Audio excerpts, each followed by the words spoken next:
welcome to the 2013 Hall of Fame induction ceremony for the University of Indianapolis.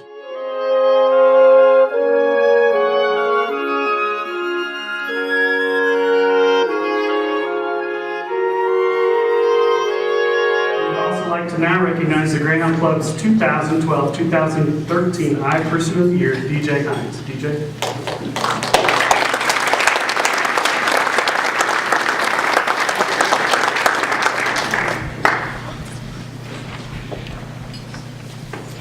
As a two-sport athlete and the 1973 graduate of UIndy, DJ has been a great alumnus of the university and has helped UIndy in countless ways.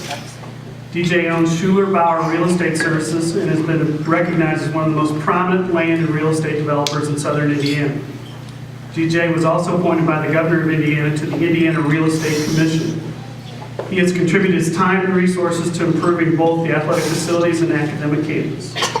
His efforts will affect many students for years to come because of his dedication he has shown to the Greyhounds. Congratulations to DJ Hines, 2012-2013 I Person of the Year. DJ.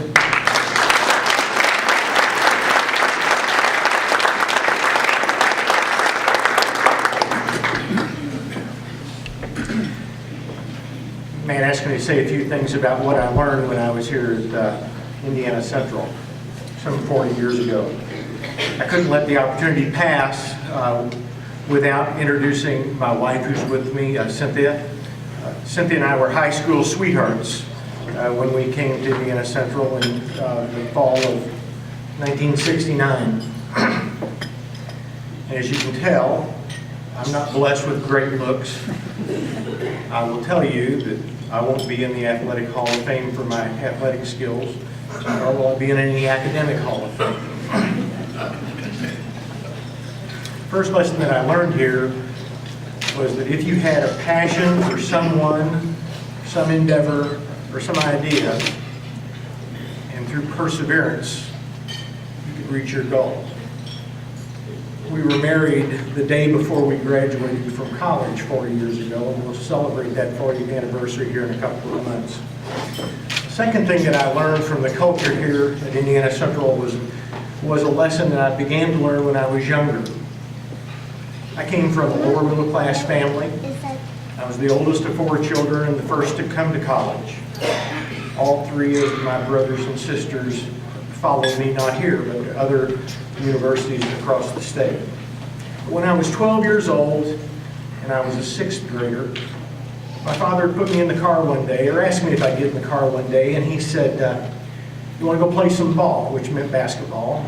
Of course, being a boy in Indiana, I said yes, thinking that my dad was going to take me up to a nearby elementary school.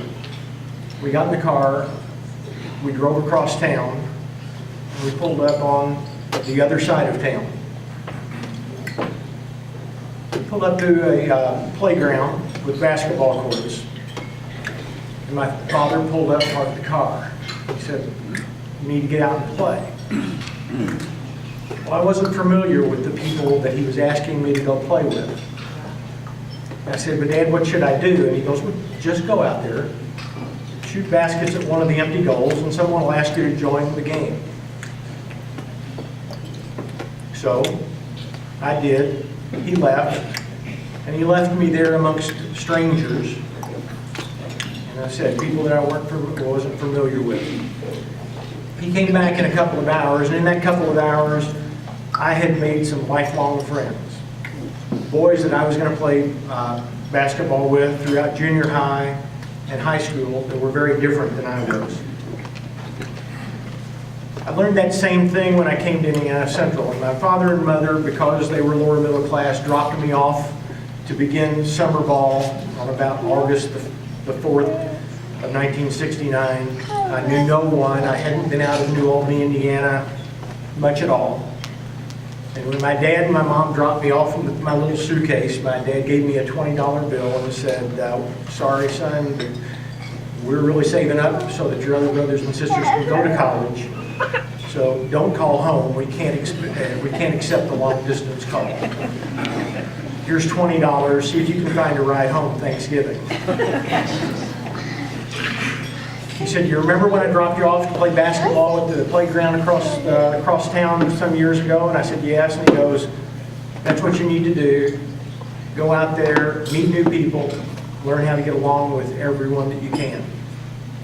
He taught me that if you treat other people with dignity, that you'll always get along well in life. The third lesson that I had came from the university itself.